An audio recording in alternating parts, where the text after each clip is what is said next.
And a minute. Square, start us off. I pledge allegiance to the flag of the United States of America and to the republic for which it stands, one nation, under God, indivisible, with liberty and justice for all. Anyone need water in the audience?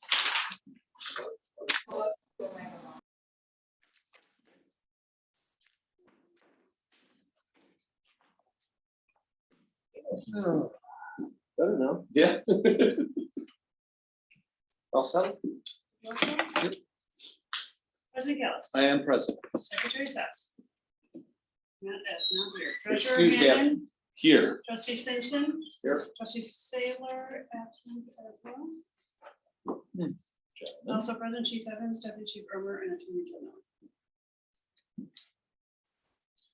General.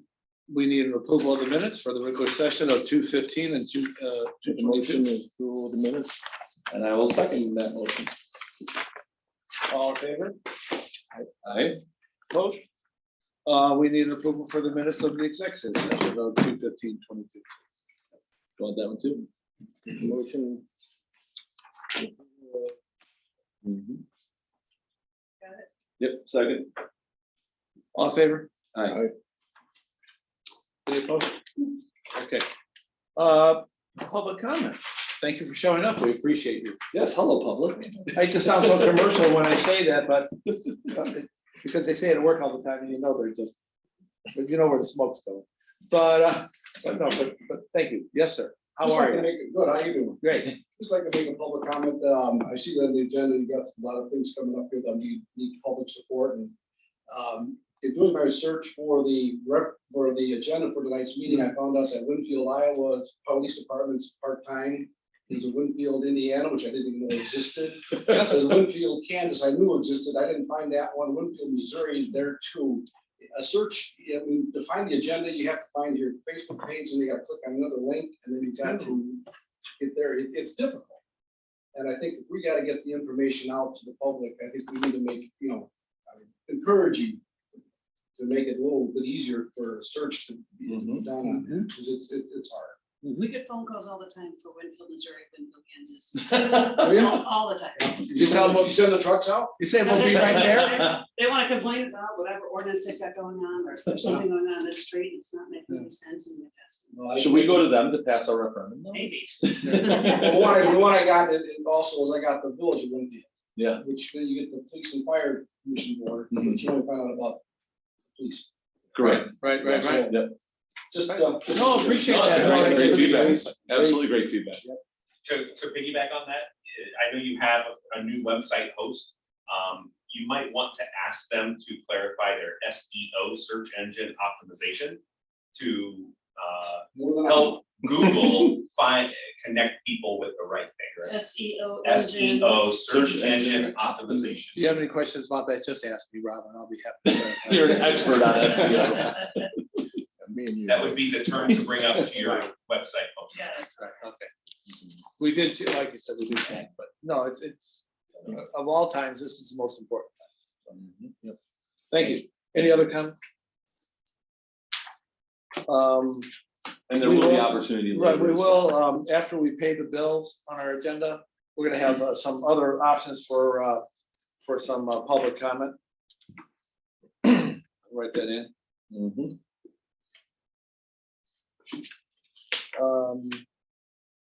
We have reports. Yes. Treasurer? Report was in your packet. There's no extraneous information to be added to it. It is presented for your approval. Great. Any discussion? I'll let you make the motion because if it's only right, all right, no comment. nothing. Motion to pass the treasurer's report for 2/28/22. And we'll. I guess I'll have to, can you do it? Can I second? Yeah. My- I guess Okay, you- okay, good. Then I will second that. All right, great. There. So any opposed? Okay. Did we vote? Yeah, roll call. Oh, I forgot. You like roll call on this? Yes. 20 Yes. years of no roll call. President Gillis. Yes. Trustee Hammond. Yep. Trustee Simpson. Yes.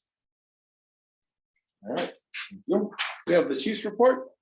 Thank you, Mr. President. This month for the Alliance Stroll, for those in attendance, I'll quickly, Winfield is part of an arrangement with 5 other fire departments and fire districts: West Chicago Fire District, Wheaton Fire Department, us, Carroll Stream Fire District, Bloomingdale Fire District, and Roselle Fire Department. 6 of us form the West Suburban Fire Rescue Alliance. So it's operationally, we work as one department. So we train together, we respond to fires together, we have similar standard operating guidelines, and twice a month, we train together multi-company. So all the agencies will send our people to a predetermined training site to train together, because when we train together, we work together, we talk to each other, you get to know people by name on site, you know how they work. It makes everything better, and it makes everything better for all tens of thousands of residents of all of those communities. So every month I report on what the training was for the month. This month, the first week of the month, was our special operations training. And for this month, it was hazardous materials, which was held out at the West Chicago Crest Road facility. And it was station-based training that concentrated on dressing out the technicians. So when some of us are trained as hazardous materials technicians, you can go in there on what we refer to as offensive operations, where you can put on the big suit, the air pack, and go in there and you can actually fix holes, leaks, make repairs, stop whatever's going on. And then there are those that are less than the technical operations training or whatever, where you can do defensive or non-intervention kind of maneuvers and wait for a cleanup company. So our technicians getting dressed in, it's very hot, very cumbersome equipment. They have to have pre-medical checks before they go in because of the nature of the ensemble that they're in. So the training consisted of how to get them properly dressed out, how to do the medical evaluations, both pre and post operation. A lot of stuff to do with command functions, because there's a lot of command elements that happen. A lot of people are involved with everything from science to communications to making the notifications to the governmental entities about releases and all of that kind of stuff. And then conducting proper science. So if we don't wear the right stuff to go into the right product, it can end very poorly for a lot of people.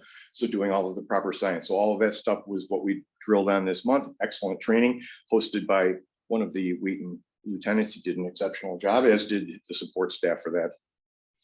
And this month's multi-company training is being held at Carroll Stream Station 28. And it was today, tomorrow, and Thursday. And it is live fire training. Again, multi-company live fire training. And the concentration for this month is how we usually start our training year with single family house fires. It's our most basic operation with respect to that kind of thing. So first engine on the scene conducts a size up, takes a hose line into the interior, and a coordinated attack with the first arriving truck company, who goes around to the back, meets them. There's a lot of moving parts. Actually, it requires in excess of 20 people to successfully put out a small fire. And if it's bigger than that, it continues that up. So that's why you'll see a lot of trucks, and which I'm going to go into in a moment. A lot of trucks and a lot of people on the fire scene, because there's a lot of stuff going on. So, and all of us coordinating together, going back to what I was explaining about the Alliance, is kind of a big deal, because we all know each other, we know how we operate. So at first, the coordinated fire attack to help out ultimately our citizens. And then the second unit's in for searches and second hose lines and second floors and all that kind of stuff. So we do complete evolutions with all of those companies from all of the different agencies to really refine how well we do our job. So that's in progress yesterday, today, and tomorrow. Recent events of note. Again, we run hundreds of calls a month, but I'll just key on a few that people might be asking questions about, or, hey, we saw a bunch of trucks in the neighborhood, what was going on? On February 23rd, Red Shift, we assisted Wheaton with a fire downtown Wheaton on Washington Street, and Engine 31, Medic 32, Deputy, and I were all there taking care of that fire. On February 25th, which was Black Shift, we got a reported structure fire in the neighborhood east of County Farm Road on the northern part of our district. Hickory. It turned out to be an electrical problem, but the companies did an exceptional job of deducing the problem without wrecking the house and made it secure before we left so that I could get repairs done. So a lot of compliments to a lot of things. We were assisted by Wheaton, Carroll Stream, West Chicago, Roselle, and Bloomingdale. That area of our district doesn't have any fire hydrants. So that's why we'll get, when you're like Roselle and Bloomingdale, well, they're coming down because they also, there's not many agencies left that have water tankers. We're one, West Chicago, Bloomingdale, Roselle. There's not that many left. So when one of us has a fire in one of those areas, we all go. We'll all see each other. All the people that have tenders will see each other at these fires. So while it seems like considerable travel distance, we need the water heading our way. Crews did a great job. First and chief officer was Carroll Stream, did an exceptional job of taking charge of the interior. The crews did a great job helping these people with the problems. So it was a really, really good outcome. On February 27th, Gold Shift. Similarly, we had a reported structure fire on the west side of our district on Woodland Court, and it turned out to be similarly electrical in nature. We were assisted by Wheaton, Carroll Stream, West Chicago, and Warrenville. Crews did a great job of deducing what was going on and making the place secure before we left. And on March 12th, Black Shift. Interesting call. We had a commercial property in our district which had a CO2 activation. And the reason I bring this up is people often, the carbon monoxide detectors in our houses are CO detectors. CO2 detectors are for, you know, the big pop machines and stuff in the carbon dioxide, not carbon monoxide. And that's actually a potentially very, very dangerous event when one of those leaks, it displaces oxygen and can incapacitate people inside the structure. So our crews did an exceptional job. And the lieutenant that day, Lieutenant Fermento, did an exceptional job of deducing what was going on and making sure that no one got into a position where they were going to be in too bad a way, got the incident secured. And so the crew did a great job with that. In terms of service anniversaries, Lieutenant Daly, who unfortunately isn't here tonight, usually is, celebrated 42 years total time with the district on March 1st. 42 years. Must have started when he was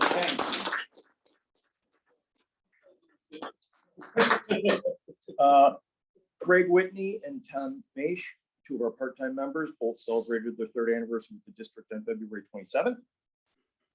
And then going back to all of the Charlies, Anthony Williams, Charlie Gorgan, and Robert Wangels all completed the probationary period. So when firefighters start with a new department,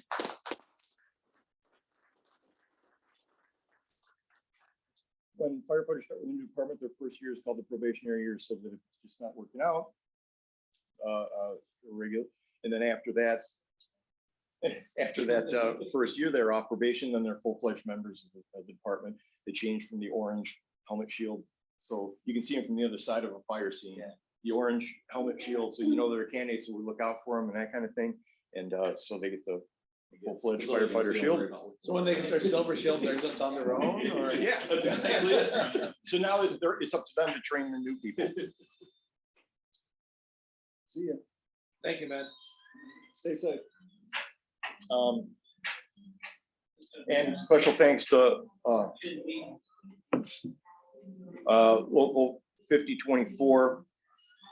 So we started a new tradition with those three members getting off probation this past Sunday, where we had the families in and really made it the cause for celebration that it is, celebrating this accomplishment in their career and welcoming them full-fledged into our Winfield family, our Winfield Fire District family.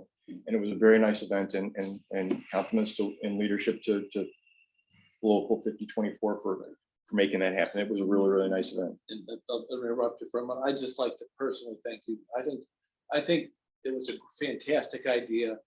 It just showed so much unity. It's the first time we had 100% of our employees here together and family. I think forever. Since I can remember back to when I was volunteer. So it's a great day. Thank you so much. I had a lot of fun. I did do the Irish goodbye, but but I had obligations down the road. But thank you again. With that being said, I just want to say big shout out to that. He's one who set it up. So he's one who really got the ball rolling and set up. Well, thank you for that. Other items. So the ESO solutions, the scheduling and call reporting programs that I've been talking to the board about for some time are still underway. We're doing daily training. We're getting close to implementation on that stuff. So again, for the audience, every call we go on, we have to file a report called a NIFERS report. And the system that we had had for decades is no longer being supported, so we had to switch. And we had two options, and this was one of them. And along with this, since we had to change anyway, there was also some updated scheduling things and some shift tracking things and some things that would benefit the members and their ability to do their job. So we've been doing this implementation, and it's a big deal.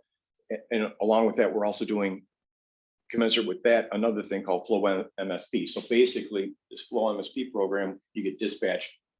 So by getting part of this with the other Alliance communities, so the little computer we have in the vehicles, things like pre-planning. So when we get dispatched to Wheaton, or Wheaton gets dispatched here, everyone's computer can pop up and it will bring up the specific information for the occupancy that you're going to. So if we're going to a Wheaton place that we've never been to in our life, or vice versa, you can, where's the gas shut off, the electrical, what's the building made of, who occupies it, distances to a hydrant, so all that kind of stuff. So we're also doing, there's a lot going on here, so we're also doing that. And the guys are really stepping up, because there's a lot of information going their way, and they're doing an exceptional job of adapting to it and growing, so we can serve everybody better.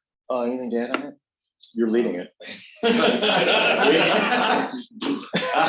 it's going good, and it's a lot of changes flying at everybody at once, and it's just a lot to absorb.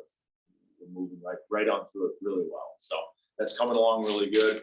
And then the next one, Lexipol, Yeah, that's a whole nother one. yeah. So policies and procedures were in need of us revisiting, and Deputy Chief, along with the crews, have been working hard on getting those things dialed in. I think I was just on a call earlier. I think we've got 20 adopted, 3 in review, and 3 for potential approval. Next, the roof repair update. So as you recall, the board had approved rather than because our situation here remains unclear. So, but we had to do some repairs because there were leaks springing up all over the place. So we did a good, proper, but repair job rather than a restoration, because it's a 25-year-old roof. 25, at least 25-year-old roof. So, and I want to special thanks to the vendor that was selected, Anthony Roofing. So they came in. It was raining. They came in for the pre-construction meeting in advance of it. And overnight it had rained, and we sprung several more leaks in the living quarters area over where the guys were sleeping and such. And we were like, oh, your timing's good. How soon can you get started? Because we just had these leaks, and they actually adjusted their schedule, and were there the next day and started working. So compliments to them. That was a very classy move on their part.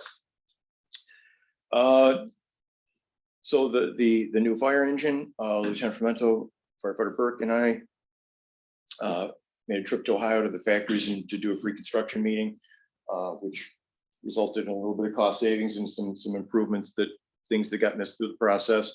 And the selected manufacturer, Sutphen Corporation, it was an incredibly rewarding visit. Really quality operation top to bottom. We met 2 of the 3 owners. The 3rd owner was out of town, and took the time to give us one of the factory tours, part of the factory tour by herself. And the workers in the factory were all very kind, answered our questions, were very friendly. So I was very pleased with that visit, and we got some good work done getting some things dialed in on the respective new engine. Grant updates. We applied for a Local American Rescue Plan Act, LARPA, for funding reimbursement for overtime costs relating to COVID. How much overtime do we have last year? I don't recall off the top of my head. 400. 424,000 and change. Spent in. And you break that down, that's almost just a full-time firefighter, isn't it? Just about. And then some One actually. position. Oh, yeah. So Yeah. all the guys here spent that much time away from their families. So they work 1/3 of their month, 24 hours on, 48 hours off. They work 1/3 of their life here. And when we did the breakdown, I remember the exact number of hours, thank you, but the breakdown was approximately 2 additional months worth of overtime per member last year. Only. Just, Which goes to the character of the firefighters in your community. It really does. No word yet on the Office of the State Fire Marshal grant. They haven't announced any awards yet. And the same goes for the Safer grant. We're expecting awards to be announced in May-ish. Oh, for the Starting in Safer May, grant? for the Yeah, Safer it should grant. Start out in May. so, and why do we apply for these grants? So, well, the LARPA grant is to recoup some of the overtime expenses. The OSFM grant is for our compressor, and the fill station is Which, very old, and from a couple of, so our self-contained breathing apparatus, every so many years, they just aren't supported anymore. You have to buy new ones, and it's kind of important. So we what just, would that have cost if we didn't get the grant? $175,000, which we got a FEMA grant for 90% of the new air packs last year. We had to contribute a little, well, actually it turned out to be a little over 10% because of the way the price structure was. So we're basically trying to So we got the get new a air packs. refund, a rebate, which is always the big word now, of close to a little bit over $500,000, just so that we can Yeah. still exist and still go forward, correct? By saving the taxpayers' money doing that. Yeah. We're not just sitting here waiting for the ambulance to run out. No. We're actually, our executive staff is working very hard, trying to find ways to save us money, save us as citizens in our community money, and find ways to keep our employees paid. We very aggressively pursue grant opportunities. Very aggressively. As the board is aware, last month, we hired a new firefighter to fill a vacancy, Walker Wells. The guys have been working It's really already been in the hard. paper. The guys have been working really hard. He's doing well. He's a great young man. So Yeah, things nice man. continue with that. Nice young man. And then lastly, just to revisit the survey results, just in case it comes up in conversation, there's a printed copy on the desk for everyone, which we've already reviewed, but just in case anyone wants for reference purposes. Anything to answer? No, yeah, I think you got it all. Nice work. That is my report, Mr. President. All right, so you guys should be aware the governor extended the executive order in regards to the the disaster declaration on your open meeting act requirements. We've been told that this is the last one, meaning that, I mean, it doesn't affect you as much because you're doing your meetings in person, but April 2nd is when the next one expires. We don't know for sure what they're gonna do. So for our purposes, since you're doing your meetings in person, or at least you have a forum in person, it doesn't matter as much. But for sure, what you would not be able to do if the disaster declaration does expire is actually have a true remote meeting where, say, just the chief or the board president or I were here and everyone else was remote. If that expires, then you're going to be doing your meetings will be in person. I mean, it's for what you have. I consider this an in-person meeting. We have a form of the trustees present, but for sure, you wouldn't be able to debate. Oh, it can be done by Zoom. Maybe he'll extend it. We didn't think he was going to extend it this last time. And then all of a sudden, on the day that it expired, like at 4:00 PM, he entered another disaster declaration. That may happen. There's another variant out there, it's my understanding. So we'll just see what happens in the next couple of weeks with that. The other thing is, and I don't think I've talked to the chief about this. Were you guys part of that fire in Bartlett? Did you guys respond on that? Yes. So you may get FOIA requests. If you do, let me know. I think the Nippers report, that was kind of what the chief had talked about before. I don't know if they sent it out. They get FOIA requests. So once that gets out, then they're going to send information to you guys as well for an updated. In theory, you probably don't have, I don't think you have a drone or any video or pictures from it because it wasn't your incident. But I wouldn't be shocked if you get one. If you do get it, let me know, because DUCOM is getting the reports, the FOIA request, Bartlett has gotten it, obviously it was their incident. So I wouldn't be shocked if you get it as well, so, and that's all I have. Back to the open meeting. Yeah. There's that this quorum that one or two of us could still zoom in on the meeting, or is that? If you have a quorum present, physically present, the key for a board member to attend by what we call, there is a provision in the Open Meetings Act that allows for attendance what we call by other means, but there's specific provisions in regards to that. So in theory, like someone who's on vacation could not attend by other means. So but if you were at you were out of town or unable to attend because of work, then you would be able to either Zoom in or phone in by call in by phone. So it just depends. Because of the disaster declaration, it doesn't matter. You can have a Zoom in person, and it doesn't have to be by other means. But once that goes into effect on April 2nd, yes, a trustee can call in, but they're gonna have to fit the requirements of the statute. And we also have to have a quorum present. Right, you before have to they have a do quorum that, present. right? Yeah. Okay, so they're just extra, Yeah, okay. So if they zoom in, they won't be able to vote on anything. correct. Thanks for clarifying. Vacations don't count. The- Okay. Well, that's important to know. Yeah, You know, I mean, we have an obligation to our community and try to arrange for vacations accordingly if you can. Sometimes, as we all know, family comes first. Right. So, let's be honest. If we can, let's do it. So I'm going to visit Mickey the day after the meeting. See, I You know- figured, you know. I've always held them very high. See, there you go. Whatever, what can I- Mickey. Mickey, Charlie. Charlie. Old business. Oh, do we have to, we don't have to vote on your, to accept your No. report, okay. You got me so nervous. yeah. Sorry about that. I'm doing this, I really don't pay attention. I got like cheat sheets here, you know, and, so. We have old business. We need to discuss and take action on the contract for the IT services, and that would be a roll call vote. I'll make the motion to accept the contract for the IT services as presented. This is with the vendor whom we had all spoken about previously. Right. I didn't see anything that was out of the ordinary or unexpected from what we had originally discussed. Pursuant to Attorney Miller's request for the amendments, all of those changes were made. There's that motion. I second. All in favor? We should probably roll call. Oh, I'm sorry. I know I said that. We are gonna have to put. I had that R here. I have an Trustee R Jones, here. Yes. Trustee Hennon, Yes. trustee Simpson. Oh, by the time I retire, I'll be good at this. We have the consent agenda. Do I have, But I think before we. you want to run the monthly report? You want to let the chief talk about it? Yeah, I think there's a couple of things that Chief should Oh, probably there's talk about. definitely some things that we need to talk about. Yes.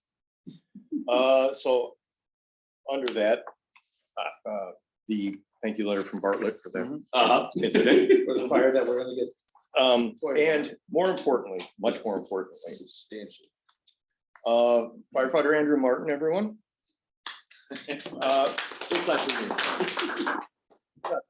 So I'm going to read for the record the memorandum from the deputy chief. On November 18th, 2021 at 4:37 p.m., firefighter paramedic Martin was returning from a second ambulance call in Brush 31. To stop for the crowd, we run back-to-back or concurrent ambulance calls regularly. So what will happen is every day on duty, we have a crew that staffs the fire engine and a crew that staffs the medic unit, 5 people on duty every day, 2 for the medic unit, 3 for the fire engine. That's our daily staffing. And what often happens, because we run about 75%, maybe a little more of our calls are ambulance calls, what will happen is the first ambulance call is still on a medic call. The fire engine will get back, a second ambulance call will be dispatched, and the engine crew will jump, that's the term, jump off of the engine onto the second medic unit, and then the officer in charge will chase them in our brush truck to add supplemental manpower if they need help lifting or whatever, providing care, that kind of thing. So I just wanted to clarify that.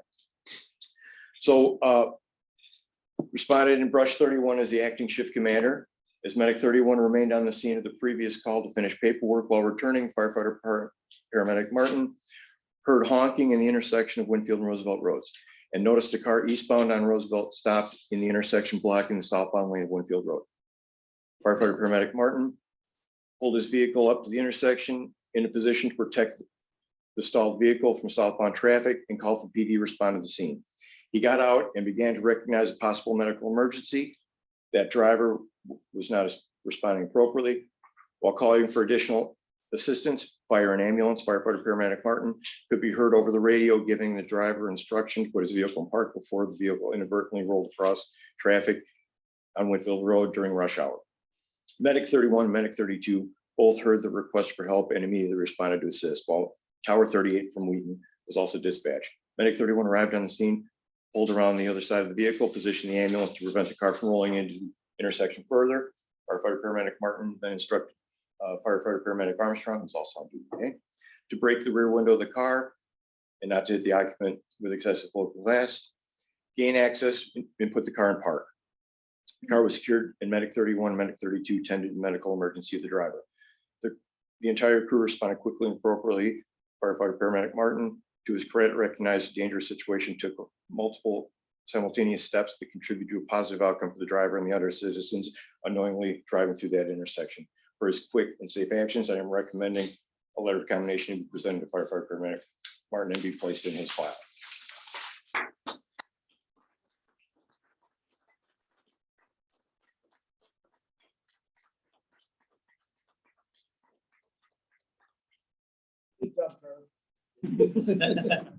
And the commendation reads to firefighter paramedic Andrew Martin for exceptional meritorious service on November 18th, 2021, while serving as the OIC on Engine 31. Firefighter Martin, to his credit, recognized the dangerous situation, took multiple simultaneous steps to contribute to a positive outcome for the driver and other citizens unknowingly driving through the intersection. Letter of commendation is worded to him on this date. Well done. Really. Hell of a job. And the additional crew members as well. Again, unfortunately, Jake's out on a call, but crew did an exceptional job as their leader that day. Andrew did an exceptional job, and actually to listen to the radio traffic, it was quite a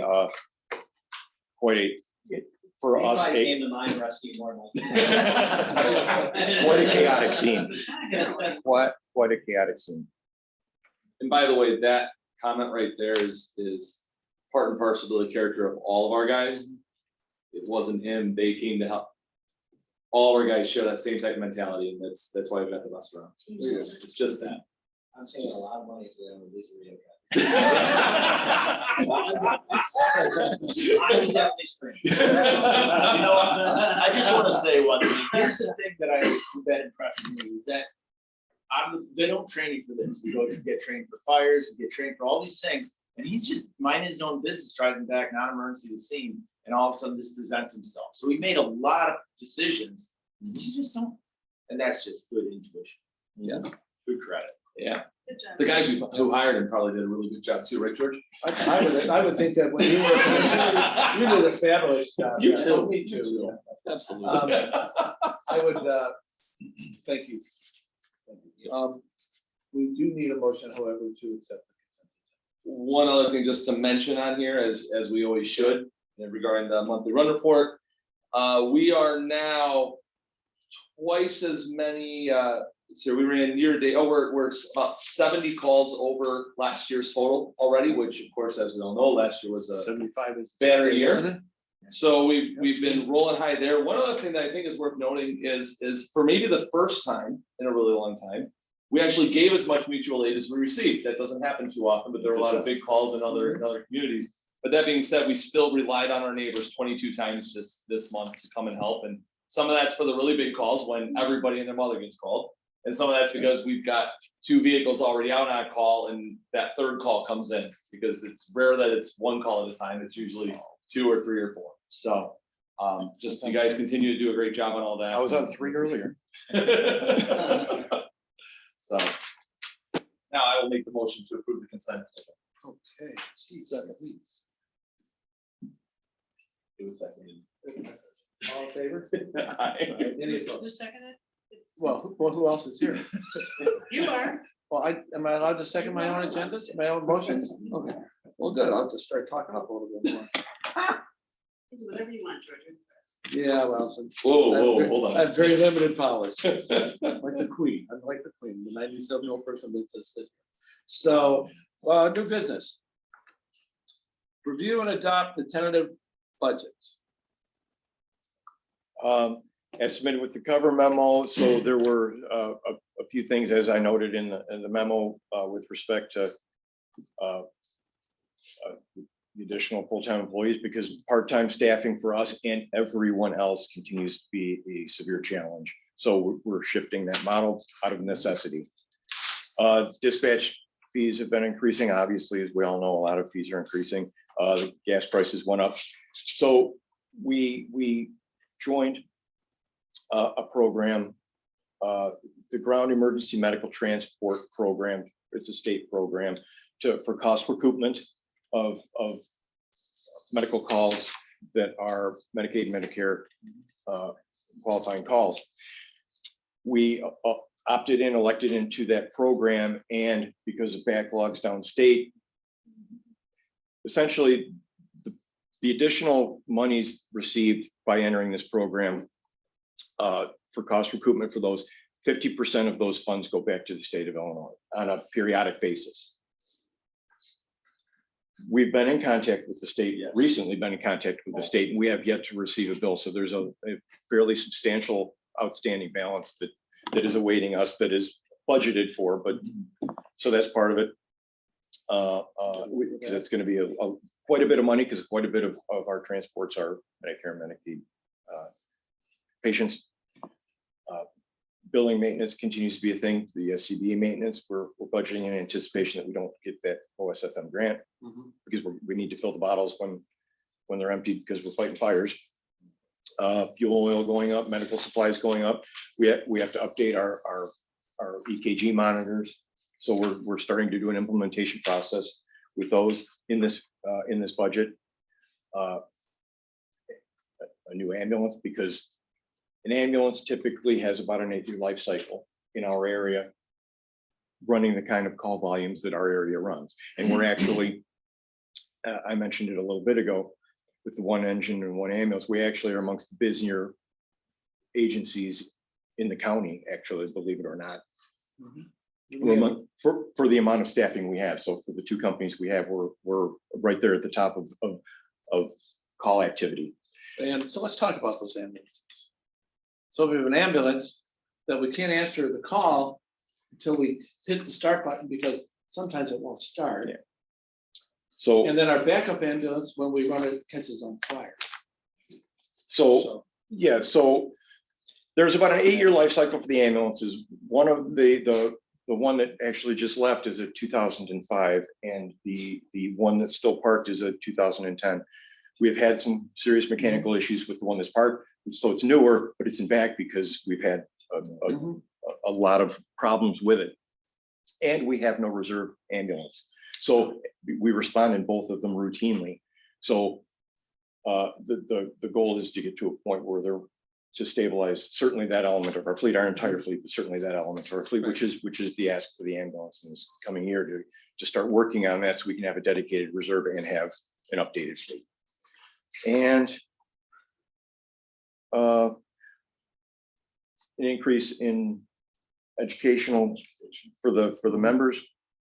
And we had a series of catastrophic events in terms of workers' injuries over the last few years. And it's easy to believe why. The guys are working a lot of overtime. We're doing a lot of activity. We're super busy. They're working a lot of overtime. Last year, 144s and 172s weren't uncommon.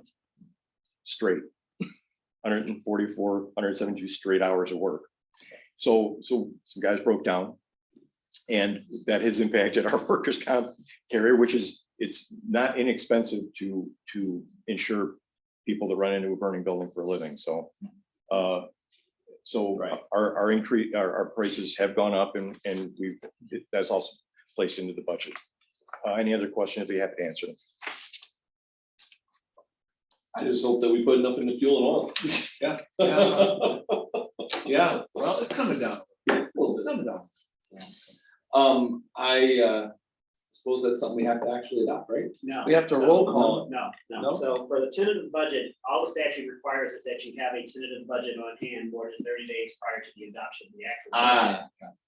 I don't have, some different people do it different ways. There's no requirement that you vote on the tentative budget. The minutes will reflect when you do the public hearing. Mhm. You'll note that a tentative form of the budget has been available. You don't have to vote to adopt the tentative budget. Got it. When you actually adopt the budget ordinance, you're gonna vote on that. Okay. This all is just, the minutes will just reflect, because when are we gonna do the budget here? When are we gonna do the budget? April. Okay, so the minutes will reflect that, a tentative budget was presented by Chief Evans to the Board of Trustees, and that a tentative form of the budget will be available for public inspection for the public, for the approval of the budget and appropriations ordinance at the April meeting. And I'll publish it.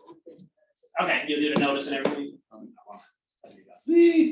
Because some people ask me to do it, and I'm like, all right, And I think you're- thank you. Because then you're paying for me to do. I was gonna like say, something- it costs less to have Robin. It's much less. She's already here. Cool, then I will not. Well, we can't, we've been shut down. Yeah. I was gonna say, I need my- Darn Well, lawyers. just makes it easy. Make us look bad, you're never gonna get a name tag. Much less if we're working at it. But you're never gonna get a picture. Yeah, that's, I've still got mine yet. Yeah. Okay, We so- took it. But they took it. So, huh? Okay, we need to discuss and adopt the referendum ordinance number 2022-340. Real quick, our secretary is not here. Do we just have him come in tomorrow to sign it as a testing, or do we have somebody that's? that's up to you guys, how you guys want to do it. I don't know if the secretary, if he's available tomorrow, or you can appoint someone as secretary pro tem. If you want to have it signed tonight, you can do it secretary point pro tem. Probably I would say let's do it that way, just. in case. Make sure. Yeah. So, Yeah, there's no name on here, so. okay, yeah, I wasn't sure, quite honestly. other than that. Should we do that pro tem before we read the ordinance, or do we do? it afterwards? I would ask you to appoint someone as secretary pro tem, whoever's not the Triple treasurer. rock, paper, scissors. Whoever's not the treasurer. Oh, that's you. And actually, online, the secretary certificate has his name. on it. Okay. So Oh, We I can- can reprint that, whoever signs tonight. Maybe stop and sign. Well, I guess that would be you. congratulations. You've been promoted. You're pro Yeah. tem. It will be reflected in your face. So you'll get a deduction. So, Chief, you want to talk about this? You want me to read it? Want the attorney to read it? So what do you guys, do you want to discuss, you want to, Right. if you're gonna make a motion, the motion is going to be adopt an ordinance of the Winfield Fire Protection District of Page County, Illinois, providing for and requiring the submission of a public question to increase the limiting rate to be submitted to the voters of the district at the general primary to be held on June 28, 2022.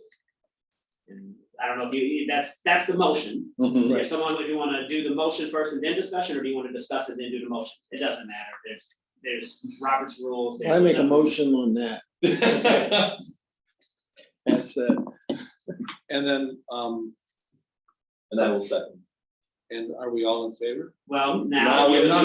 now you want to do discussion. Now you want to let the public know what we're talking about. Exactly. Yes. Hi, So, public. 7 people that are paid. attention. So, Mr. President, so the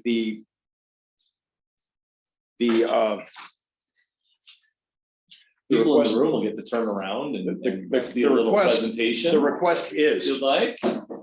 so we have been asking for several years for a referendum, and to put it in context, that was a comprehensive long-term solution that involved, if you look on the left, 2 new ambulance crew positions. So again, that's 24/7, 365. So that's 3 people, 3 shifts. So that's someone on 24 hours a day, always. And going back to employment costs and the other stuff, so it's 3 people around the clock, insurance, complete, they're not inexpensive. Now, our employment costs are lower than our relative neighbors considerably. However, it's not an inexpensive proposition. So 2 ambulance crew positions, a new ambulance, as I actually had alluded to in a previous item. Facility upgrades and updates to Station 31 and Station 32, which is the station we're in now, and the one at Roosevelt and Winfield. Fire prevention. So we are unique, very unique in this area in that we have no fire prevention staffing. We wanted to staff that with part-time staffing comprised of our full-time people working back in a part-time capacity. So we can go out, do occupancy inspections, that kind of thing. We have about 400 occupancies, commercial occupancies in our district, believe it or not. And it's getting out, and doing annual fire inspections and a lot of the plan reviews and there's a lot of work to that.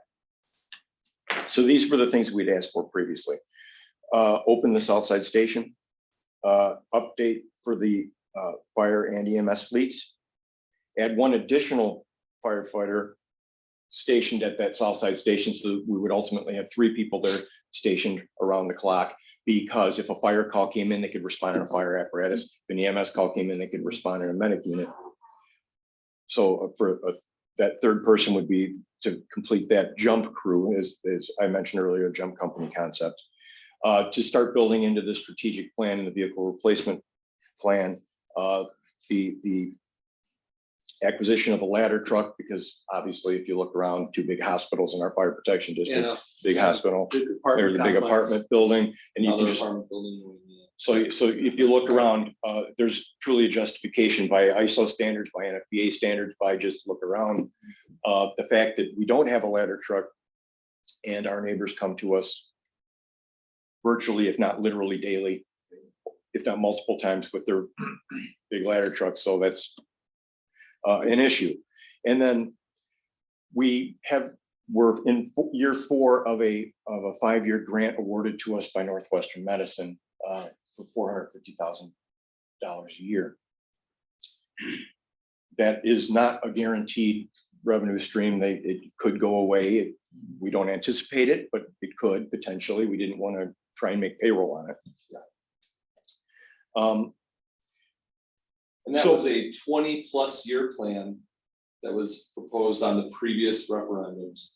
Yes. Probably would have lasted longer, but it was at least a 20+ Yeah. year ideal situation that we Yeah. would have been able to enter into Yeah. had the previous referendum. Yeah, so under the previous referendum request, that 450, if it went away, we had already budgeted for that, and we wouldn't have to make immediate cutbacks. Right. If the 450 was there, we could use offsets for ambulance fee reduction for our residents. So as a result of the failed referendums previously, and as a result of a very, very well responded to survey, and thank you goes to Good job. yeah, Trustee Hannon, who led that effort.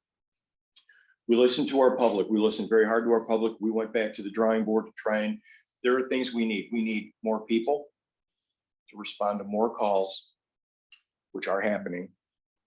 We needed the vehicles for them to respond in, and we needed a place to put it all. That's just the way that it is. Right now, we're at capacity. So we'd had this comprehensive, and we had gone through and run all the math, and it was a solid plan, but people spoke.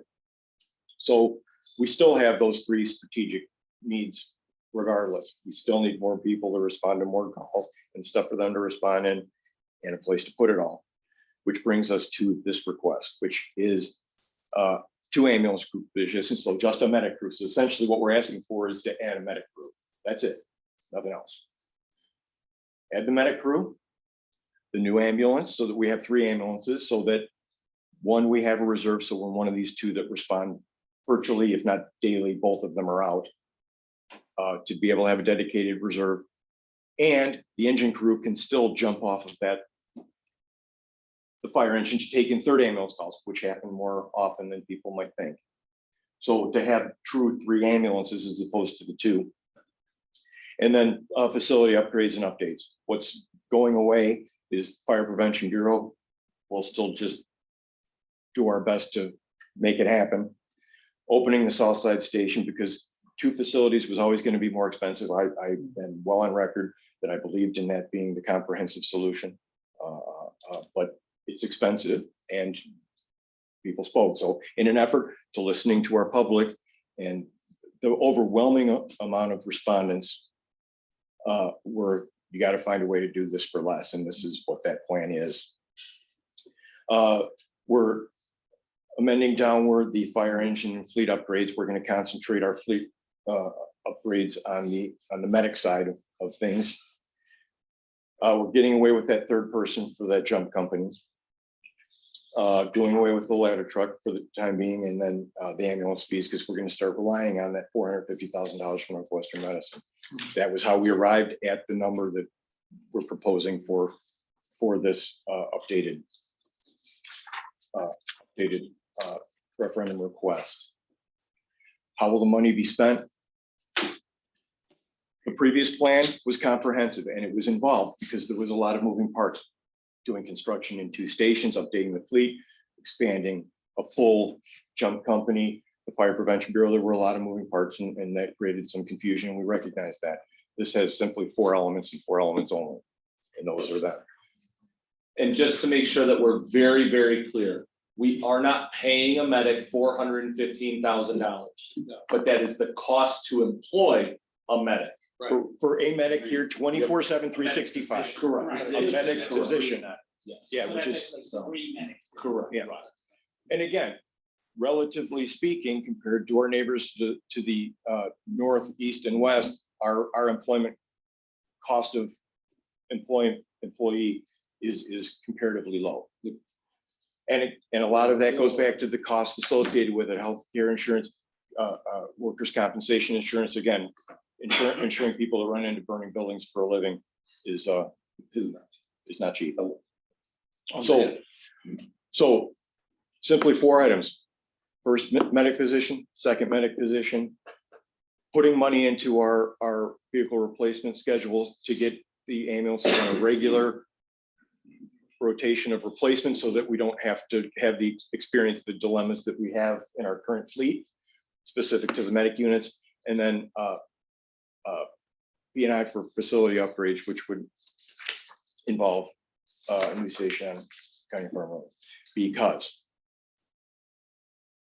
we've had property appraisals done. We've had architects in here to give us realistic numbers and realistic facts and realistic figures on what costs would be. So we would expect that a remodel of the building that we're sitting in now would be in excess of $5 million. And at the end of that $5 million, we would be sitting where we are with the railroad tracks. And I don't know if any of you, I see it, obviously, we see it every day. Our people see it every time they're rolling out on the front apron to go into a call. A lot of days, if the call comes in at the wrong time of day, they're locked in the station until traffic clears so they can clear if they don't encounter a train at the tracks. With the increase, the anticipated increase in traffic congestion in our downtown area between the parking garage, the apartment building, the new building going, and all the other stuff going on, at the end of that, we would still be here and still have problems with respect to the congestion and getting out in the tracks. The congestion would be due to the new parking garage that's due to open at the end of the month. The new apartments that are down here. I don't know how many people live there. I think that last I heard was about a third of the occupancy so far. That was the last I heard. What's the maximum occupancy there? Don't know, it's 182 182 units. So I mean, so at least 100. At least 182 people. Well, they might all hop on the Yeah. train. We don't know. Yeah, well, that's the thing, we But, don't I know. mean, that's what you hope, because, but I mean, there's gonna be people going in and out of their service, what have you. This is definitely gonna be a busy parking garage with what's going on here. And the other buildings that are going on in town, so it makes construction congestion. I watched this morning on my way to work, a truck just pulled up in front of basically in front of the bank. A worker pulled his car up behind that, and they left it there, they parked there. And I'm like, I'm not anybody in town, but I got eyes, and I'm like, you can't park there. Just because you wear an orange vest, is that, can you do that? I guess, huh? Away with it. So I mean, there's no place for someone to get out of the way when an ambulance comes down the road. Quick But- question, Chief. Yes, maybe you know the answer, maybe you don't. With the parking, with respect to the parking garage, that's primarily for employees, right? Yes, I believe so. And currently, all the employees are gonna be filling that Dakar parking lot site and being shuttled in, is that correct? That is correct. The shuttle buses So- that you see. So downtown. Winfield hasn't actually experienced what the full staffing of the hospital looks like in terms of our traffic around this. I concur with that, Okay. with that Thank you. statement. That'd be interesting. Other things, so we involved in a remodel, obviously, everyone that's here, I would encourage you to go outside, hopefully everything will be back when the meeting's over. And take a look around, we have no floor space left, and adding that extra ambulance, just literally nowhere to put it, so we would have to build on a garage space, which would eat up a very small parking lot. And so there's a lot of that kind, so going this other route, we ran the numbers, and in terms of the current properties, we have property values, construction costs, anticipated dilemmas. We felt that actually a move out to County Farm Road would be ultimately would be a more cost-effective solution for the residents. We would probably ultimately save money long-term on that investment. And that's essentially the ask and the why of the ask. Any other questions? Can we talk? No, please do. Okay. Yeah. All right, so I have a couple questions. One, for the residents that are on County Farm Road currently in those nice new homes they all built there, that are gonna be basically behind the fire station property, correct?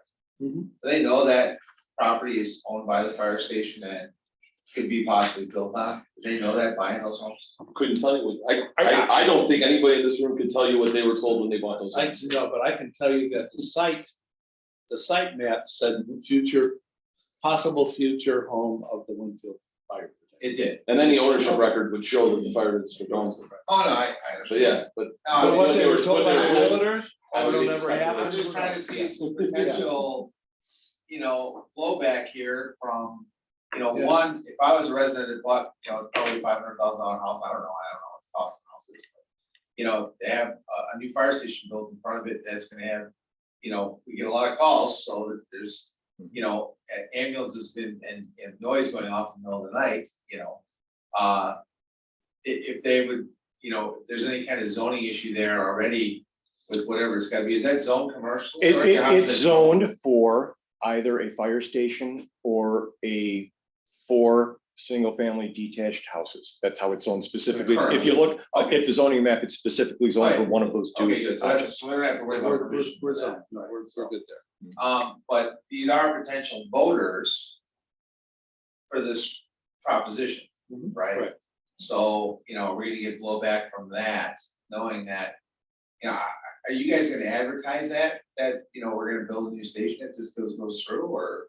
Absolutely. Well, yeah, I That's mean, what this is- referendum. Absolutely. In our design, we we're gonna just make started sure the that we advertising. do everything we can to Oh, filter it in, I Yeah, understand all so, that. so. We're not gonna put a burn tower there. Yeah. I understand all that. I'm just trying, Yeah, I think. trust me, I'm all for the referendum, but, Well, on the flip side, they will have the shortest response time in the entire district. Yeah, right. Yeah, it's good for me, I live right down the street also, I Yeah. guess, but. We only are at one call. Yeah. If we're on 2 calls. Now. Well, yeah, our administration has always been a complete, and this, has been completely about transparency, and we have no Absolutely. no determination to change that, because that's just not who we are. So absolutely, we should tell people this is the plan, and I mean, Right. it's simplified and it's necessary, and it's what we need.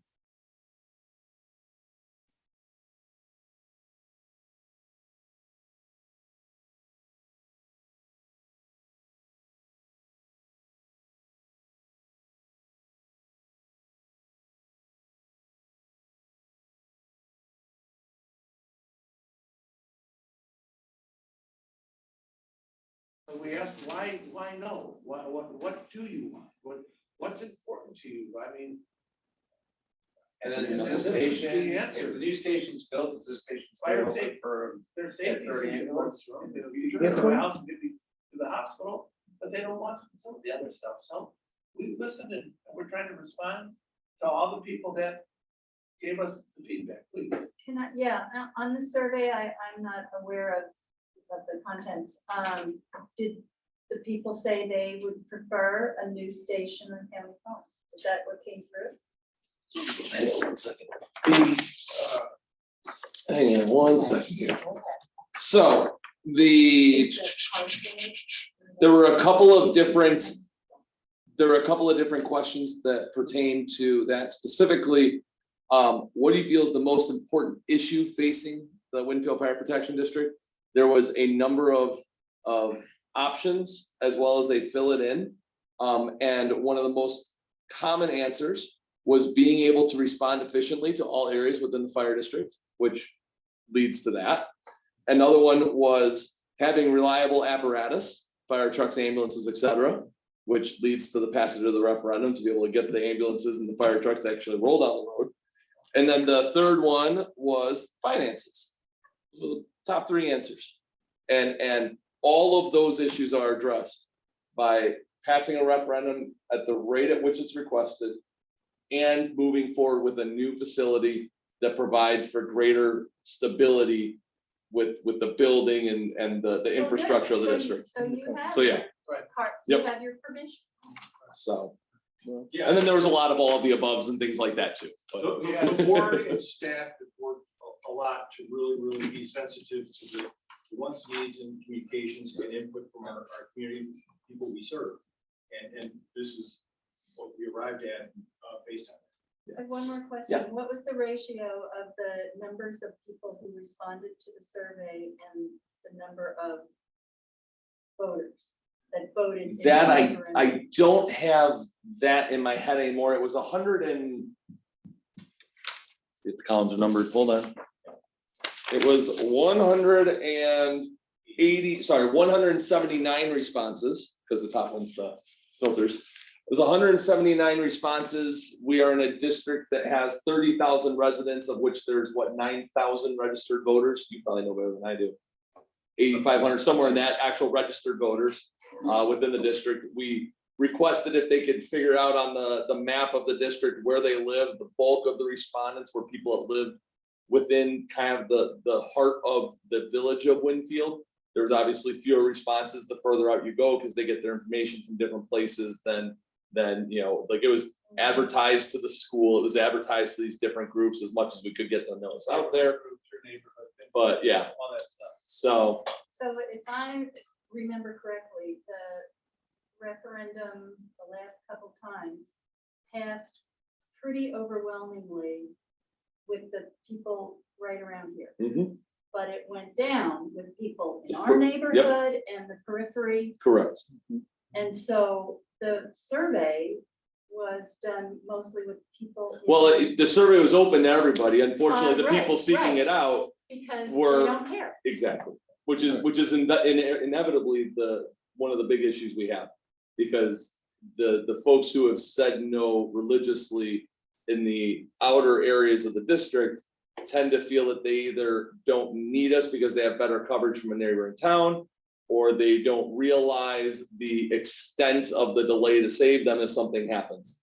The reality So I is, feel like yeah. we needed somehow, I don't know, we need a new strategy for the periphery. that's what's hopefully going to be worked on. How do we Yeah, so- educate- how do We we educate? completely agree. I'm gonna interrupt you for a moment. We have a couple of comments. It's clear the current station will not work in the future. County Farm is a good option. There was, before that, there was someone that said he totally agrees. And then there's another comment that says, I totally agree. Oh, no, that was well done. I beg your pardon. Okay, all right. Mhm. I'm sorry to interrupt, but, Well, I forgot. oh, that's okay. could you cover the rate? What was written out in the proposed, In the actual, yeah, could you give us those numbers the again? official ballot? Yes. So the proposition to increase the limiting rate of the Winfield Fire Protection District. Instructions to voters, mark an X in the square opposite the word indicating the way you desire to vote. This is how it should appear.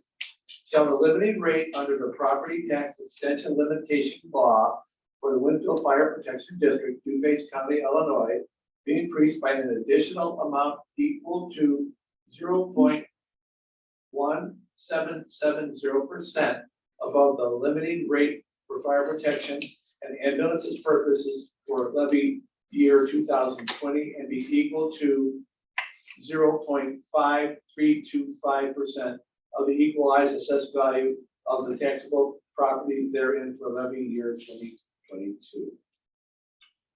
And then it goes on. Then it has the questions afterwards in regards to what would the effect on the house with the market value of $100,000. It would be $59 to a home per $100,000. Probably, basically, the approximate amount of taxes established by the most recent extended living rate is $2,635,949, and the approximate amount increase would go to $3,948,362. So, and then the approximate amount for the additional tax against a single family home having a fair market value at the time of $100,000 is $59. And unfortunately, for those that did ask, and the question does come up from time to time, hey, fire district, why do you write this thing so absolutely ridiculously confusing? It's because lawyers said we had to. And we like to listen to our lawyers because they protect us. If you don't have it exactly as it is in statute, then. Of course. So if my house is worth $100,000. Yep. Then I will see a roughly $59 increase on my tax bill line for the fire district. Yep. Not all my taxes. Not all your taxes. Not all But the your. line that says fire district will go up by about $59. Correct. Which would still leave the Winfield Fire Protection District as the lowest taxing fire district Right. within DuPage County. Ah, The next lowest Not being proud. Warrenville at approximately 10 cents more than us. And I think they're asking for a new. No. No. No, not this time. Not this time. Not this Yeah, time. they can just pass one, didn't they? Right, they just 2 years passed, ago. Yeah. but it wasn't 3 years enough. ago now. Right. A lot of information for the first time. Yeah, I appreciate it. Oh, welcome. This is what we guys do every day. Can I just make one other Jump in. quick comment? Is Rob had talked earlier about call volume, okay? And, you know, at the meetings, it goes on record that our call volume has exceeded each time. How can we, because, you know, I've been in Winfield now for 25 years myself.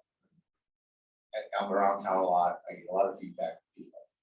And, you know, people still think, unfortunately, that this fire department doesn't do a lot, okay? No, Which there's is no terrible. fire. There's no fire. Right, I know that, and Yeah. I think it's a terrible, terrible thing, because there's some outstanding men and women here that do a great job every day protecting our community. And I hear about it all the time. Is there a way we can put a big sign out front that says number of calls to date, whether it be a Yeah, flip sign, that was what- electronic Just like sign, McDonald's. something Just like that can say, hey, we have 200 calls today, or we, you know, 200 Well- calls year to date. One problem is We that need the costs money money, and for I it. don't think we want to stop paying for the things we need to pay for before we make a sign that does that. You can make that a request. Wrigley Field sign, it just- What do you got, Joe? Every night, you know? So what the district can do is when you're doing, what I always tell clients is get, you know, try to get your desk rolled out, get the information out. I've lived in Winfield also for 24 years, so I know these guys do, and you guys do a great job.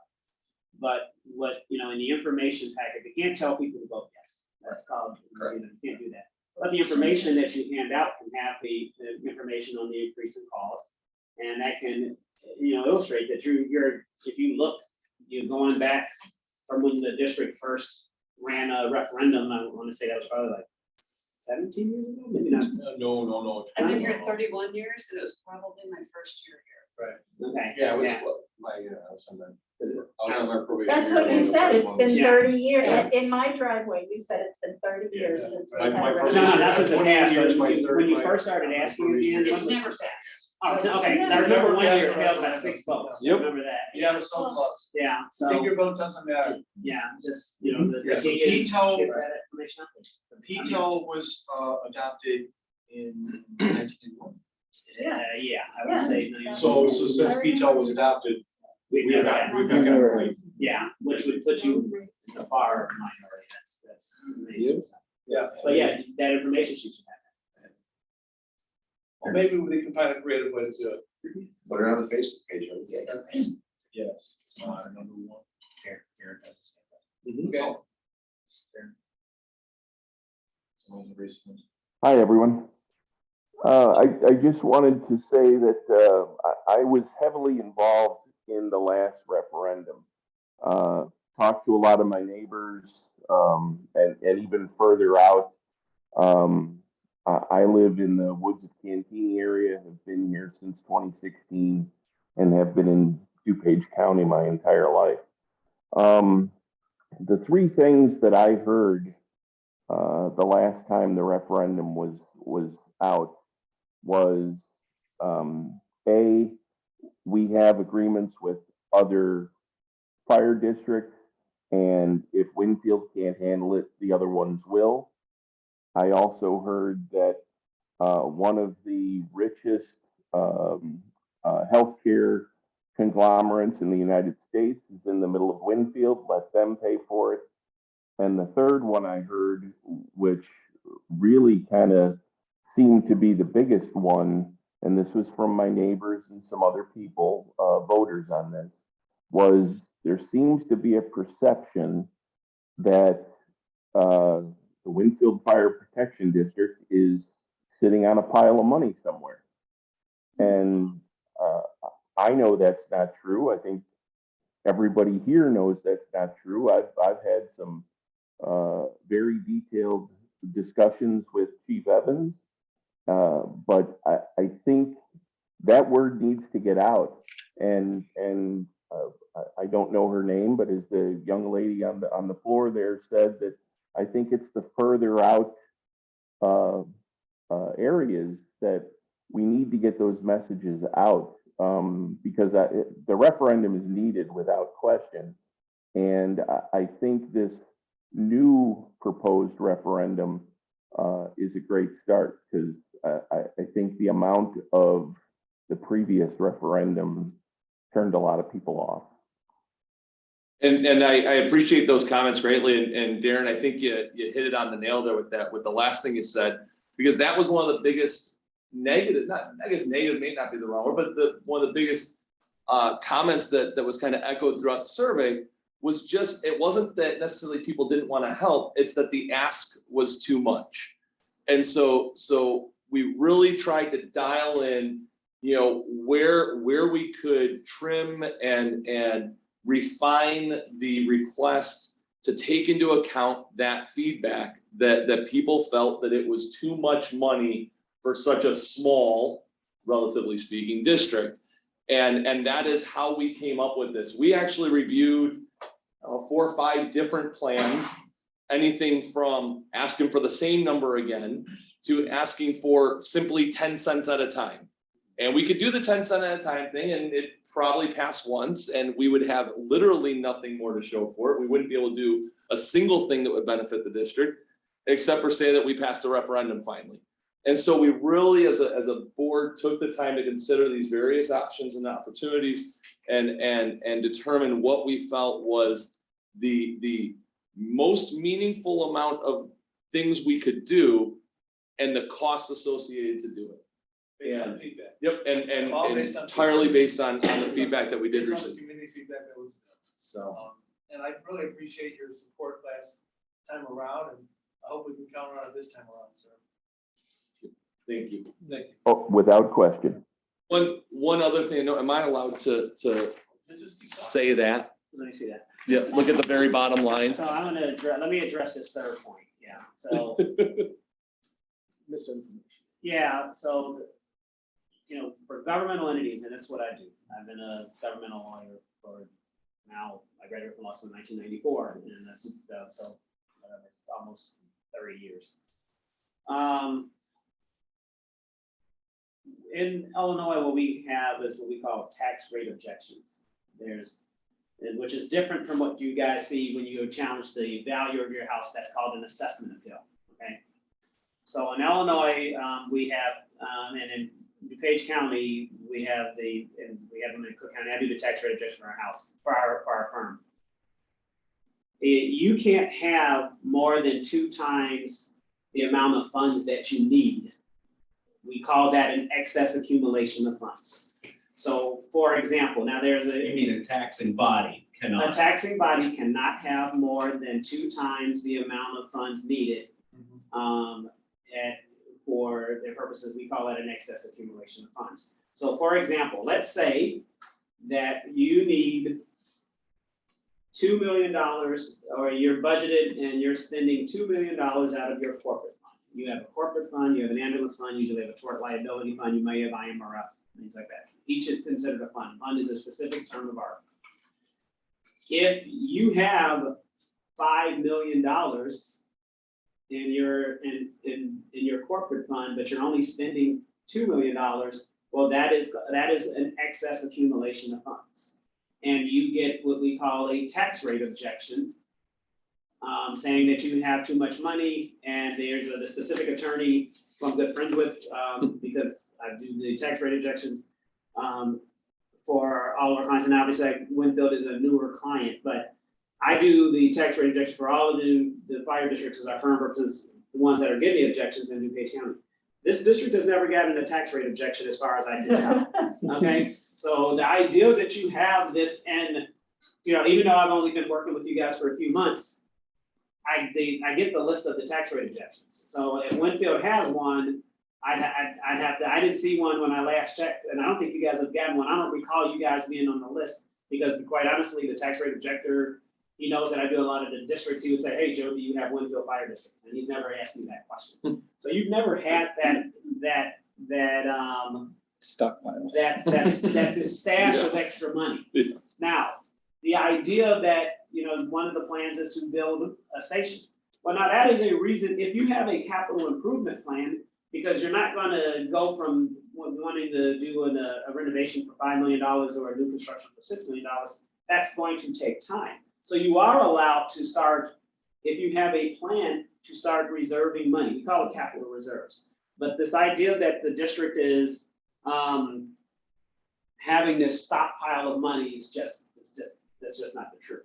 So, and I think people, they see that because sometimes they see, oh, we hear the school districts have a lot of money. I represent school districts as well. Usually they don't have as much money as you think, but there's, or they see that the village has a lot of money. And sometimes with fire districts, what we run into, and I don't want to prolong it because I know you guys want to vote on it, and no one likes to hear a lawyer talk.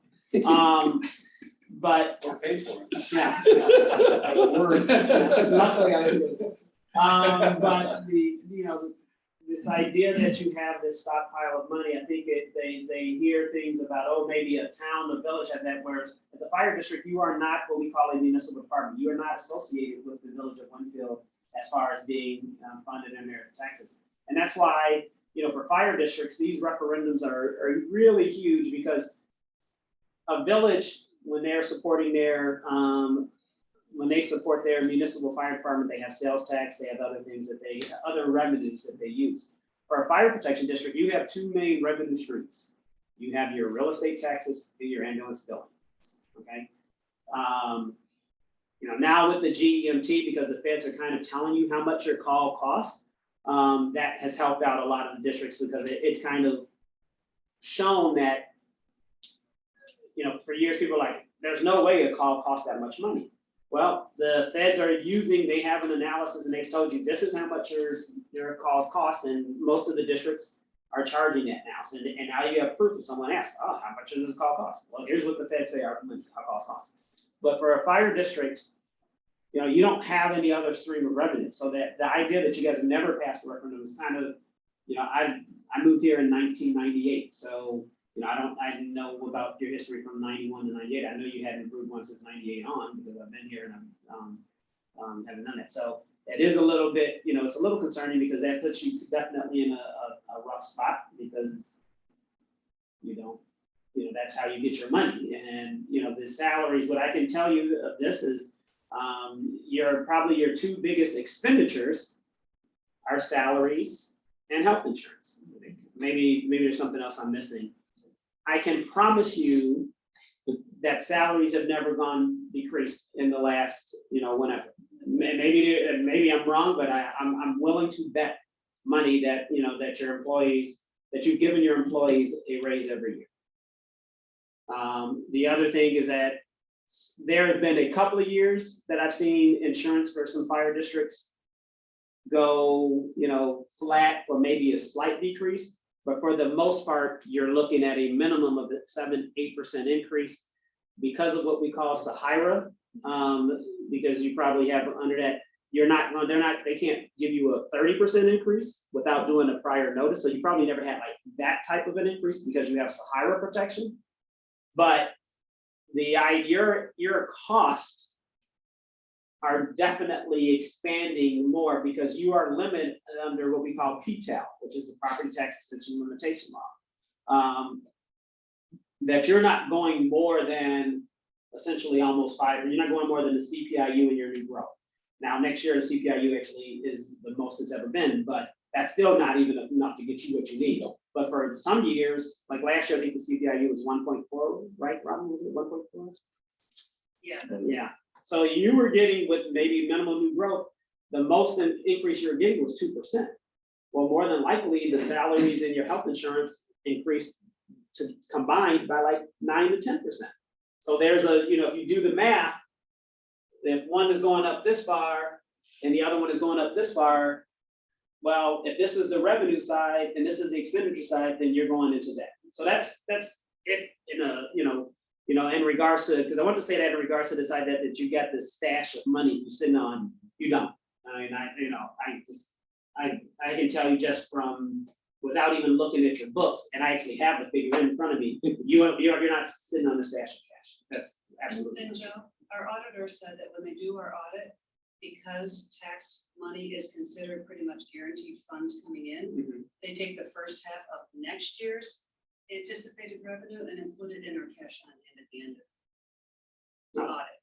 So that skews the numbers, but it makes it look like there's additional funds, but those are Accounts receivable are treated as an asset. yes, it's treated as an asset because it's expected to be pretty much a guaranteed income the first half of those revenues. So it does create. And I try not to argue with auditors how they do things because they work in funny little math ways. But I know from the legal standpoint, I can explain to you and tell anyone who's listening, you don't have the stockpile of cash. That I can guarantee. Thanks. We have another comment. There was one before this. I wanted to step up a little bit from Sean. Trying to. There we go. There we go. Family supports you and prays that you get what you need. Stay safe and keep helping our community. Thank you. Then Darren jumped in again. Thank you for that explanation. That is the information that needs to get out to the fringe areas of the voters. In non-legal language. Wait, everyone just accepts that. Whatever. I'm good with it. I think we all know that the last referendum, in the principally fundamental right, the fringe part that voted against it. It started with that next year. I mean, it was a social media that just blew up. And we don't have answers for it, and I know you guys are looking for them also, but somehow we've got to get the word to that area ahead of time before they do. And if you see something blow up, I mean, I worked on a referendum too, so you got to shut it down within a day. Yep. Right.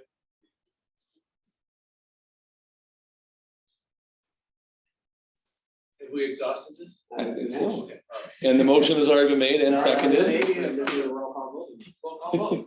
Anything else? Yes. Just a minute. Yes. Yes. next action is to discuss and take action on the memorandum for a vehicle purchase. Coverall explains it all. Essentially, in the COVID era, this was a budgeted item in last year's budget, or this, our current budget. It was a budgeted item, and we actually are down a vehicle on top of it because our utility vehicle, which had been 94? 97. 97. 97. Catastrophically failed. It is. And so consequently, we have no utility vehicle for people to operate. So they want to go to Alliance Drill. We will contribute instructors for Alliance Drill. You have to, we do the mass casualty drill, so you have to haul around mannequins and stuff like that. We don't have a vehicle. In the absence of brush truck, we don't have a vehicle for the, as we were talking about earlier, for the officer in charge to respond, to chase the second ambulance on calls. Utility vehicle is largely used for that purpose, and it is dead, so we're doing a whole conversion, which worked out okay because this was part of the budgeted vehicle at any rate, which has seen has approached the end of its useful day in, day out life because it started to have mechanical issues. So.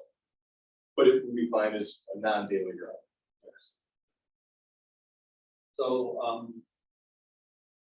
basically, the current stated, there's details of what the vehicle is, it's just It's a Ford. 2002, 22 Ford utility police interceptor all-wheel drive hybrid. Because that's all that's offered. Is The hybrid is actually, so under the state purchase program, interestingly, a lot of vehicles under the state purchase program actually, I'm sorry, I didn't make the package. There was a series of explanation materials that were supposed to be done with it. With respect to the state purchase program, many of the vehicles through many of the manufacturers were either not produced this year, not offered this year, Right. or were ended short. So basically, there's one vehicle essentially, you still get under the state purchase agreement, and it is this in the non-hybrid version, has to be the same model. Good. Let's see that. Which is actually a I'm cost. not opposed to hybrids or It's- electric cars, but I'm very. $3,200. It's several $1,000s less than the hybrid version. So we don't expect it to exceed over $35,000. How does that compare to the retail price? Oh, I'm not overly familiar with Fords. But I can tell you that a Chevy Traverse, moderately equipped, which would be similar to this style vehicle, is probably a $42,000 vehicle retail price. This is kind of a upgraded stripped down version, but it's not bad. It's hard to find anything in a truck SUV at that price. I'm sure that you have significant savings if you were to ask them. I mean, but it's. I actually attempted to contact several local dealerships and have literally gotten nothing from any of them. I've communicated with them. There's either nothing that We have. had or we had one nothing response, and unfortunately it didn't meet our needs. And that was a dealer that went out and started to try to help. But it was only 2 wheel drive. It is also worth noting that after the $35,000, there's then also the actual part that makes it a fire vehicle. And that's approximately another 12K that's built into that. Well, just to answer that, like a Ford Explorer, right? It's right here, an ST version here, the dealer is $44,900. Takes the price. So we're getting a much better deal by going to State purchase, Oh, yeah. but there's only one dealership in the state that. Yeah, one dealership gets to work the state purchase. It's a pre-bid. That's the whole point of this. Yep. Is that it is pre-bid. Cost control. And We don't know when we'll get it. Last I heard was 30 weeks. Yeah. If we don't get bumped for something else. So, I mean, there's that, so we're looking at,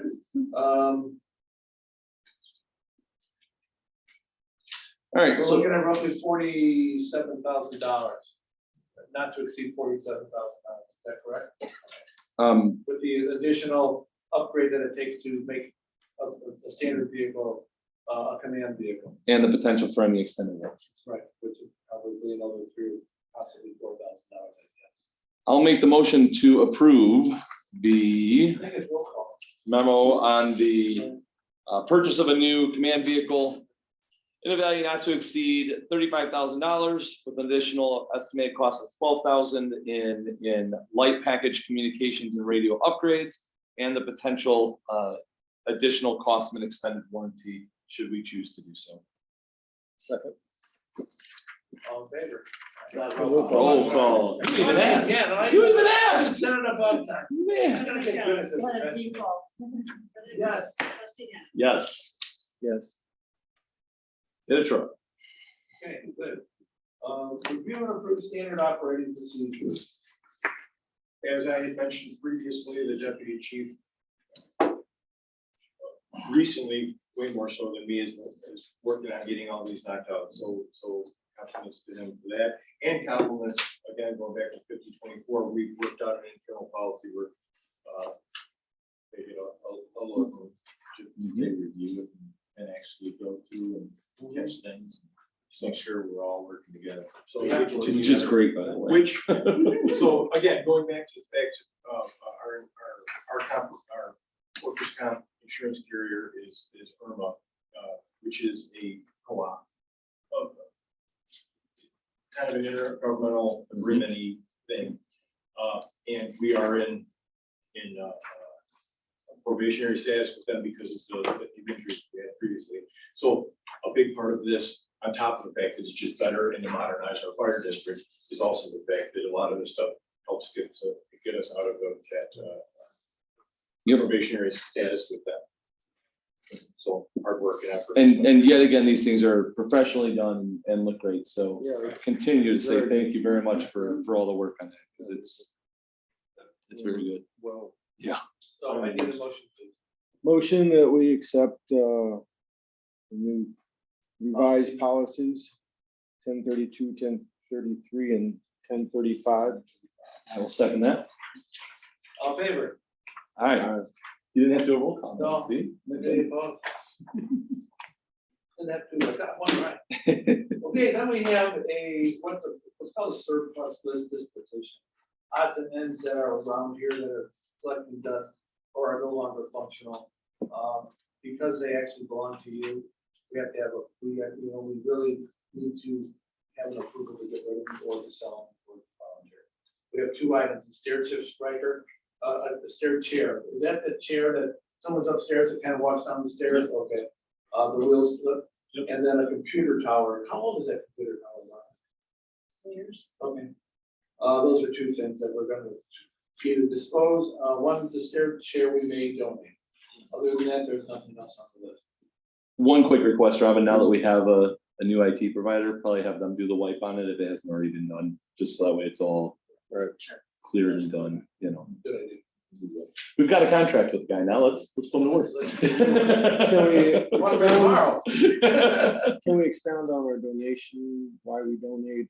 Well, there something may like be this, another, because hard to believe, but there are some small firefighters, volunteer groups, downstate and other states that don't have any equipment or have needs for the equipment. And so as long as it's still functional and safe, we would offer it to them or dispose.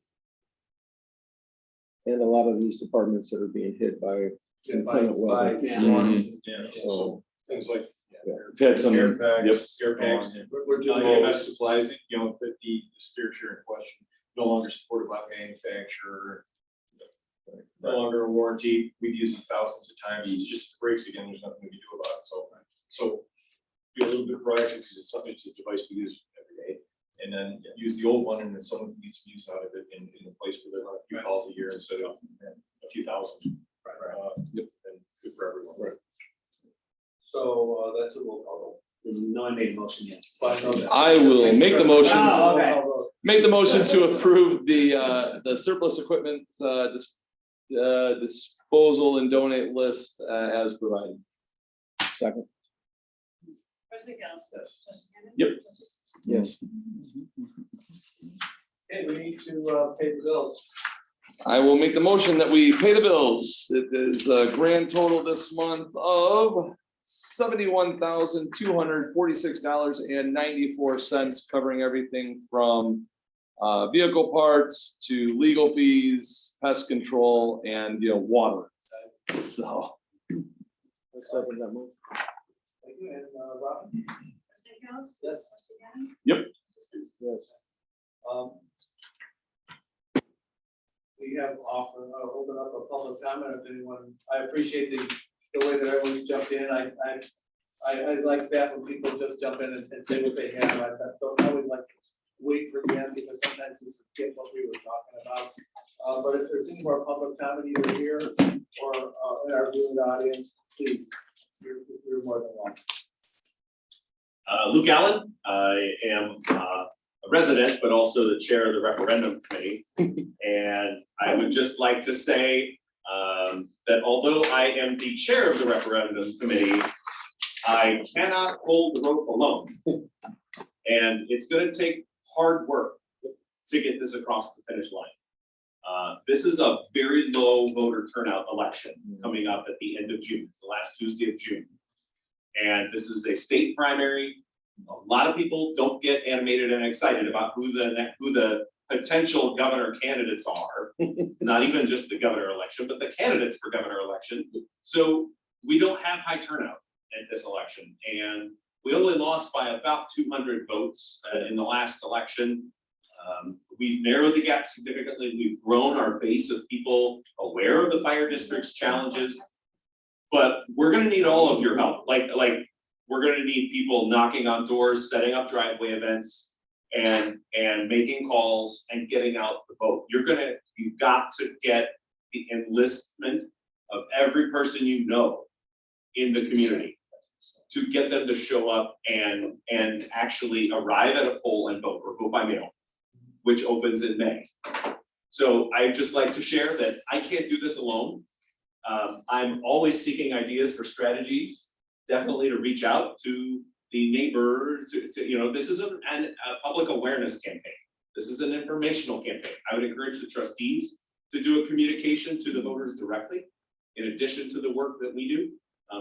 But I do, our team does 100% support the plan, but I just want to let you know that it's going to take all hands on deck, and we can't do it alone. Darrington did a good job. He said, he will help wherever he can. If I can make a comment, I don't remember where it was brought up, but since this fire protection district covers outside of Winfield, parts of Wheaton and Carroll Stream, Wheaton North High School is a perfect spot to get a couple students, a student body going. They can register kids to vote when they turn 18, seniors, obviously. And promote the referendum through you can't do a big endorsement from the school or this school district, but you could do it from a student-led leadership. I mean, I think if we can find some students that would be willing to pass out information, we can work like a big help. While we were sitting here, after the vote was taken, I sent the 2 draft emails in my inbox to the civics teachers at WeGo and Wheaton North. We don't. Yes. Yeah. Yeah. My kids like Bush. So I That's have, true, as a teacher, I would like to take this opportunity of civic involvement, opportunity of local government happening to involve our students in the civics classes, to be aware of the issues and not to advocate to them, but to help present what's happening as a citizen who has gotten involved in government. And just as a side note, Lou, thank you. Because you have literally owned this thing for a couple of years now, and you've kind of gotten beat up a couple of times for it, and you keep coming back, and you keep coming ready to get your hands dirty and do whatever you can. I just, personally, I really appreciate it. Nothing's finished yet. But you haven't- Again, kids that are 17 when they turn 18 before they hit the next general election and vote in the environment. Yes. I believe that's good, Yes, right? They should be able to. So they might even be thinking about registering to vote. Already working. I can speak as a member of the League of Voters, Oh, there you go. and we are doing high school events. I have one at West Chicago next week. There's already been one at South north, I think, voter registration. Great. So, and there are more. So thank you They need to for, get it spread. They need to get. thank you for letting me share. Yeah, Thank you, Luke. please, And they're keep very the excited. ideas coming. Yep, absolutely. Anything that's, you And know. we'll need any donations avenues. too. Spread the word. Oh, by the way, Do we have any need to go to executive session? yes, we do. Yes. We absolutely do. Yep. I will, One quick in and out. make the move, the motion to, For what are we talking about? yep, for the To review. reviewing previous executive session minutes for possible okay. release. Okay, yeah. So we'll Yes. we'll be adjourning and then making the decision after. Yeah. Correct, okay. Yep, I will make the motion to adjourn to executive session for the purpose of reviewing previous executive session minutes for possible release, land acquisition, pending litigation, or personnel salaries and or discipline. Thank you so much.